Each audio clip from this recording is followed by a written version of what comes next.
Hey everyone, it's Short Fiction Friday. This week I read 4 different things. 3 short stories: The Liberation of Earth by William Tenn, Rug by Graham Masterton, and Soul of the Wolf by Brian Mooney. I also read 1 poem, Bright of Moon by Joe Fletcher. Let's start with William Tenn. The Liberation of Earth was first published in May 1953 in Future Science Fiction. The basic plot here is that Earth gets swept up in a huge intergalactic war between 2 alien races, the Troxt and the Dendi. There's no point in fighting these 2 species of aliens. They're way ahead of us technologically. Their technology and their weapons are almost incomprehensible to us. Their politics seem almost incomprehensible and complicated. And humanity has to just follow along as the Dendi take over, and then afterwards the Troxt take over, and so on. So they're battling for Earth, and we can't really do anything about it. Obviously, this is a short, satirical, humorous piece. Apparently, William Tenn wrote quite a few satirical short stories like this.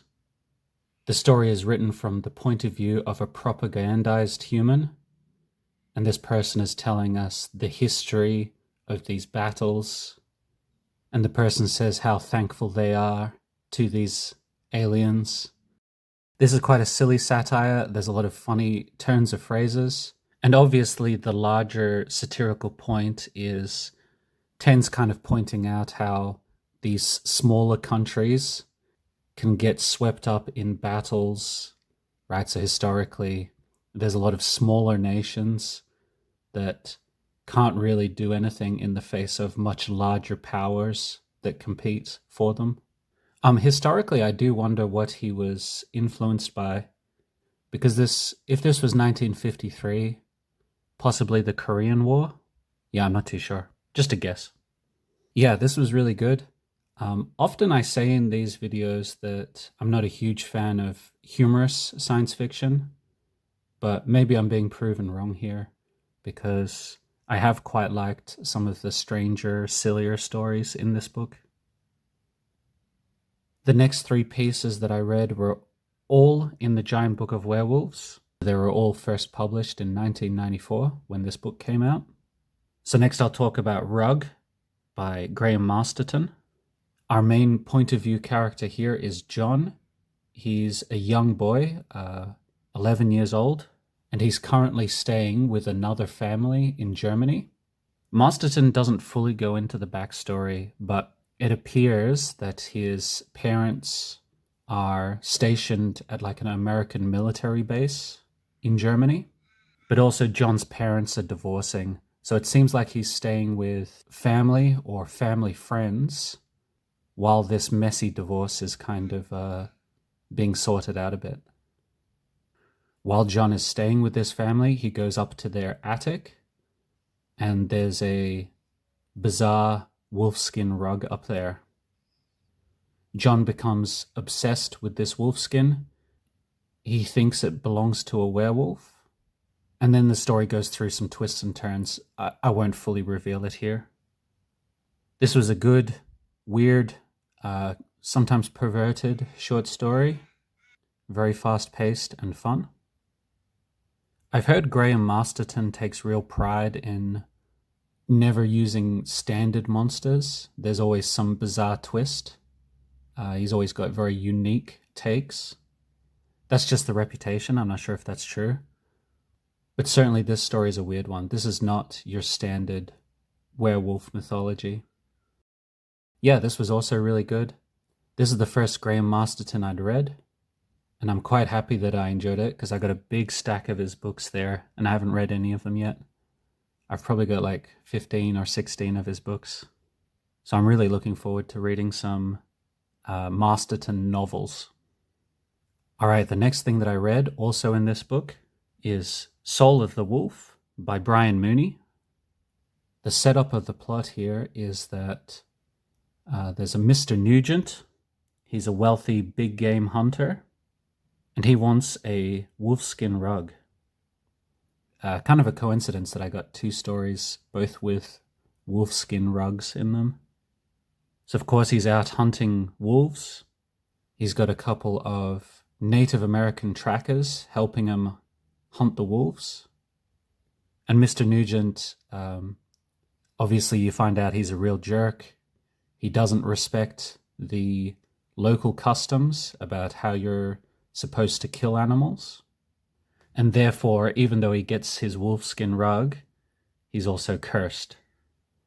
This story had an excellent start, really intriguing, fast-paced, lots of point of view changes, which weren't confusing. They just kind of added to this wild pace.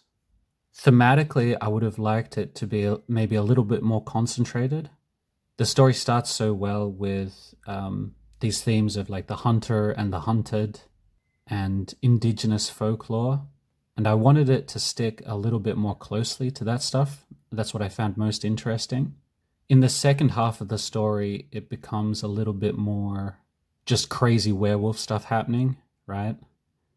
But at the very end, I'm talking the last few lines, it does come full circle and does get back to that original point. Yeah, this was another good short story. Now, Brian Mooney is a name I hadn't heard before, so I did look him up, and it mostly seems like he did short stories, and especially short stories in these Stephen Jones anthologies. Stephen Jones edited a lot of anthologies like this. So I guess Stephen Jones liked him, but I'm not sure if he got a break other than that. All right, the last thing that I read this week was Bright of Moon by Joe Fletcher. This is a really short poem. I don't really have too much to say about it.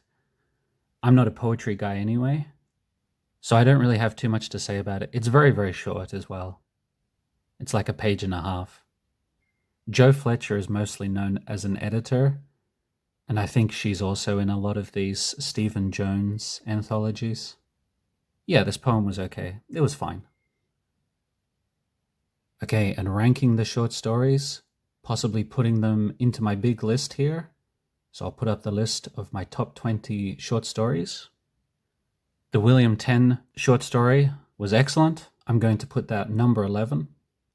I'd heard the name William Tenn, but he wasn't really a name that was properly on my radar.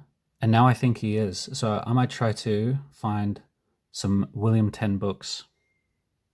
Graham Masterton, Rug. This was also really good. It's just going to sneak into the top 20. I am going to put it as number 20. I did like the other two pieces I read, especially the Brian Mooney one, but they're not strong enough to get to the top 20. All right, let's pick some new short stories for next week. The way this works is very simple. I got book 1, 2, 3, 4, 5, and 6.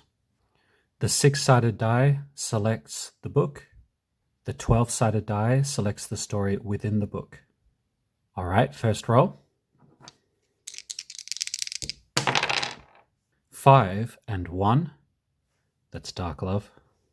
Okay, we're reading Lunch at the Gotham Cafe by Stephen King, and that's 38 pages. I'm going to keep rolling the dice until I get to at least 50 pages. Second roll. 3 and 9. That's the werewolf book. Now I skip over all the ones with pencil marks next to them. I've already read those short stories. And you'll see that there's not actually 9 stories left in this book. Yeah, there was only 5 stories left in this one. I'm reading Boobs by Susie McKee Charnas. That's 19 pages long, which takes us up over the minimum of 50 pages. All right, that's all the short stories for next week. I'll put them both up on the screen here. Yeah, I've read quite a bit of Stephen King already, obviously, and I usually enjoy his stories. We'll see how this one is. Go read these short stories if you have access to them, and I'll see you all again next week. Thanks for watching. Bye.